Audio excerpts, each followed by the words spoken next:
It's awesome. I mean, it's good to be back. It's awesome to come back here and actually see people that I saw before. You know what I mean? And I don't know. It's just I'm all about the experience. You know what I mean? And coming over here is just like it's insane because I never thought that I'd even get out of my state. You know what I mean? And being able to come overseas and have people appreciate what you do it's like a dream come true. You know?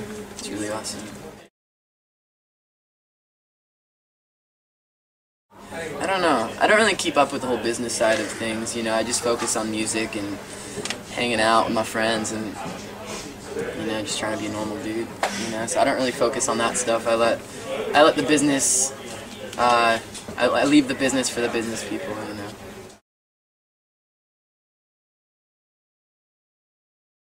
No, I decided I don't want to do it because I just, you know, I kind of like just things the way that they are with this band, you know what I mean?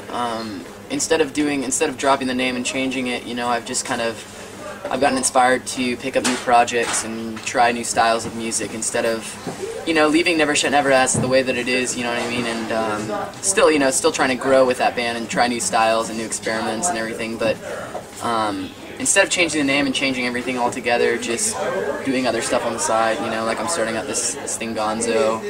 It's just going to be like club jams, kind of dubsteppy, and then also I have my metal band on the side, Eat Me While I'm Hot. And, you know, I kind of want to just keep things the way they are and like just keep doing what we do, you know what I mean? Like just for a while, you know, I was just kind of was getting it to a point where I just I was losing track of why I even started playing music in the first place, you know what I mean? And the real reason is just expression, and also I just think music speaks louder than most any other career or job that I could have. You know, it changes things so much more than working in an office and things like that. And you know, I don't feel like changing the name will do any good. You know what I mean?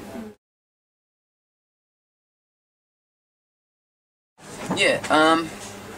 You know, it's metal. You know what I mean? It started out as more of like pop punk, hardcore kind of stuff, because that's what we were into at the time.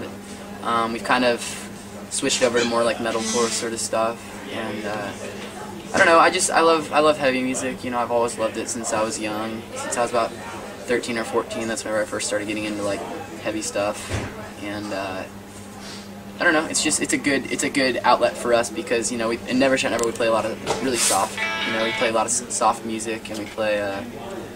You know, everything's pretty stripped down, but with Even While I'm Hot, we can branch out and we can fucking rock out and just be crazy, you know what I mean? Be the crazy kids that we are. We get to go back to whenever we were 13, 14 and fucking slam dancing, you know what I mean? It's just a good outlet for us since we play a lot of soft stuff usually. And you're gonna do the Bamboozle? Yeah, we're playing Bamboozle, and then I think we're playing like 3 shows leading up to it. So that should be really fun. The only thing about Even While I'm Hot is whenever I do heavy vocals, like, I lose my voice really easily, so I'm going to be out of a voice for a couple days probably. So.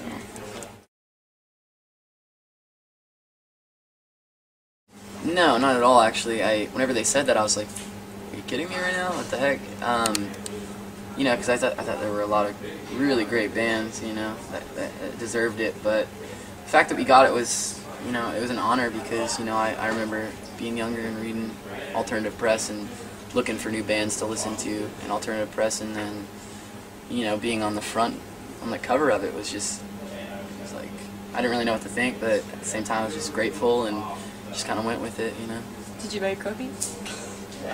My mom did. Oh, okay. And she hung it. I was on tour whenever it came out, and I came home and it was hanging on a refrigerator. And it was so awkward. I was just like, I walked in the door and the first thing I saw was my face on the refrigerator, and I was like, that's cool.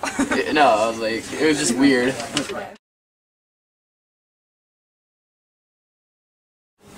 You know, it's Nick's record. We're producing it ourselves. We're producing it with our buddy back home, and you know, we're just trying new things, and you know, I'm just keep writing songs, and it's not. We're not trying to change the world or anything. We're not trying to be the biggest band in the world. You know what I mean? We're just, you know, we kind of got over that. You know, for a while we were just striving to, you know, be successful, and you know, just so that way I could, you know, be able to pay all the guys in the band and everybody that works for the band and be able to afford all those things. But now I'm kind of over that, and I'm just in a phase now where I just I'm trying to recapture, well, I already have recaptured like my love for music and recapture the reasons why I'm doing it. And I feel like this record's gonna kind of portray that. It's super free expression, you know what I mean? We're not trying to stick to a style. I'm not trying to be I'm not trying to act like I live in the 60s anymore, you know? I'm just kind of at this point now where I just making music just for the hell of it now. It's just for fun and for the love of doing it, nothing more. Nothing to prove on this album at all, just free expression.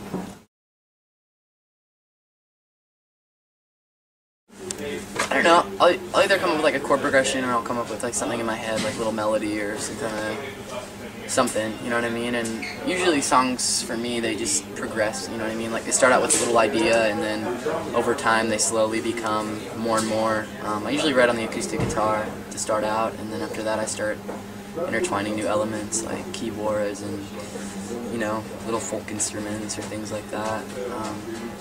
But it usually starts with just a simple idea and then kind of branches off that. Do you first write the lyrics or compose the music? It's usually, I don't know, it kind of varies, you know what I mean? Some songs I'll write all the lyrics first, kind of a poem, and then I'll put music to it. But other times, that's more of like the more like poetic songs, more like, you know, more freeform style. And then with pop songs that I write, it usually starts with like a melody or a chorus that I write in my head, and then I'll put to a guitar and then write everything around that hook, you know. But there's definitely like a big difference between songs that I write for expression and then pop songs, you know what I mean? Because they're two different monsters.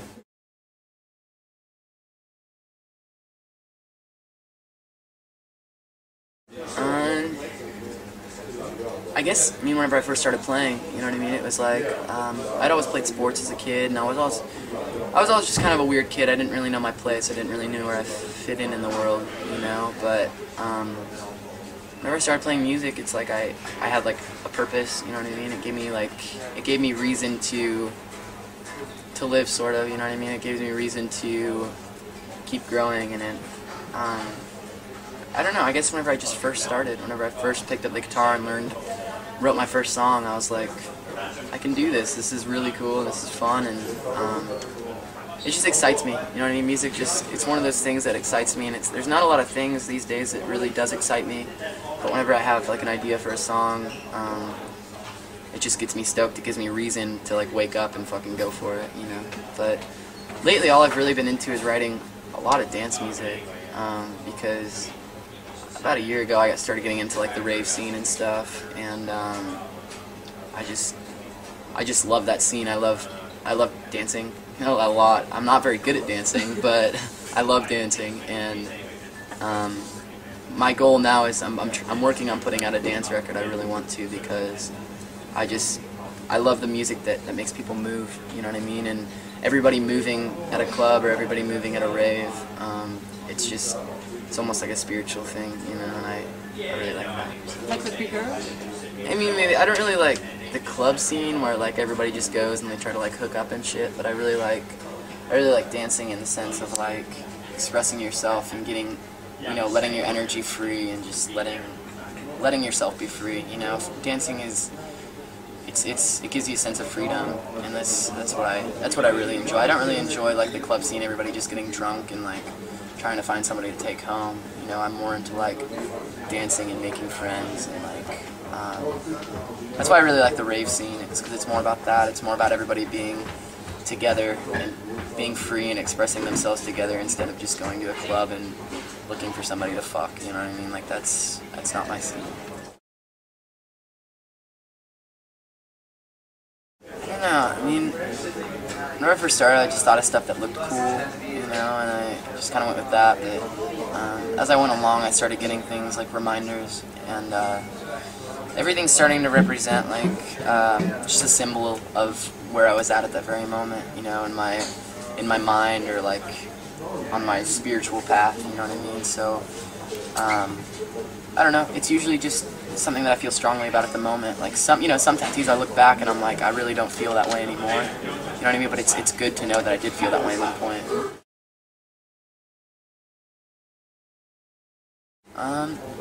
You know, whenever I started touring first, that's whenever I really started smoking a lot of cigarettes. Because it's just like, you got nothing to do, you know, a lot of the time, you know, you're just kind of, you go to the venue, you sound check, and then you wait to play the show.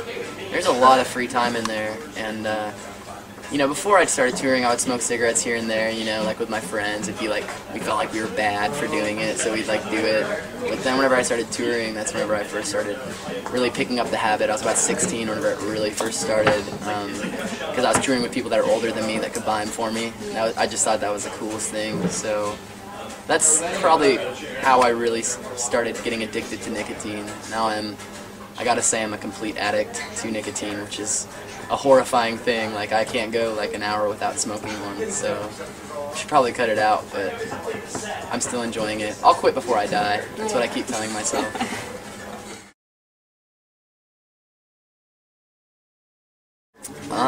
Thank you for being aware that we exist, and thanks for listening to music, and you know, it's our honor to be here because it's just insane that we're across the world and people still acknowledge us, which is really nice. Hey, it's Christopher Drew from Never Shout Never, and you are on MakeMyMillennium.com.